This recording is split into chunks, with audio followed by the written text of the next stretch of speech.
Qusar şəhərindəki Uşaq İncəsənət Məktəbinə ölməz bəstəkarımız Elza İbrahimovanın adı verilib. Bununla bağlı Baş nazir Əli Əsədov qərar imzalayıb. Qusar şəhərindəki Uşaq İncəsənət Məktəbinə ölməz bəstəkarımız Elza İbrahimovanın adının verilməsi həmin məktəbin kollektivini, bütün Qusarlıları və Elza sevərləri çox sevindirib. Qusar şəhərindəki Uşaq İncəsənət Məktəbinin direktoru Reyhan Bağışova qeyd edib ki, bu məktəbə Elza İbrahimovanın adının verilməsi təşəbbüsünü rayon ictimaiyyətinin nümayəndələri və ziyalılar qaldırıb. Təşəbbüs bizdə ictimai tərəfindən və bizim hörmətli başçının dəstəyi ilə həyata keçdi. Biz dünən bu qərarı eşidəndə, bu oxuyanda, sosial şəbəkələrdə bunu görəndə biz çox sevindik. Ona görə ki, həqiqətən bizi Qusarlı, hər bir Azərbaycanlı çox sevimli bir bəstəkarıdır. Hər bir musiqi sevər adamın ürəyini oxşayan mahnıları qoşur. Onun mahnıları dillər əzbəridir, hamısının ürəyincədir.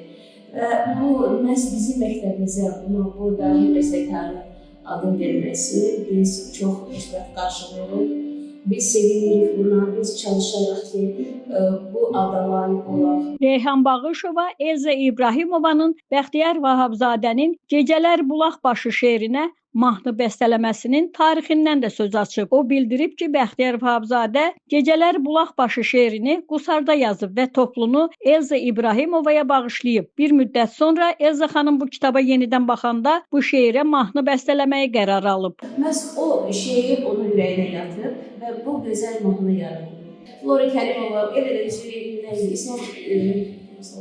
Əlif Savzadə, sonra indi də Teymur Əmrah, o mahnılarla məşhurlaşır. Qusar şəhərindəki Uşaq İncəsənət Məktəbində hisslər və duyğular bəstəçisi Elza İbrahimovanın yaradıcılığına aid güşə yaradılıb. Direktor bu güşənin daha da genişləndiriləcəyini deyib. Hörmətli Sahil müəllimin təşəbbüsü ilə bu iş keçirilibsə, biz də məktəbdə məhz Elza İbrahimova'nın aid tablo hazırlamışıq. Və ümidvaram biz Çingiz müəllimlə də əlaqə saxlayarıq.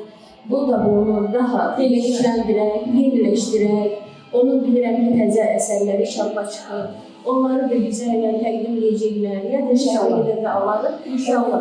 Düzdür, bu saat azda kitablar, amma biz çalışarıq ki, bu bizdən daha geniş olsun, daha da zəngin olsun. Məktəbin qarşısında ölməz bəstəkarın büstü qoyulub. Qeyd edək ki, bir neçə ildir Qusar şəhərindəki küçələrdən biri Elza İbrahimovanın adını daşıyır. Milliyyətcə ləzgi olan Elza İbrahimova 1938-ci ildə Hacıqabulda doğulub. 2012-ci ilin 11 fevralında vəfat edən bəstəkarın həzin bəstələri hər bir Azərbaycanlının ürəyini fəth edib. Aytəkin Alxaslı, Sadiq Məmmədov, Bizim Media, Şimal Bürosu.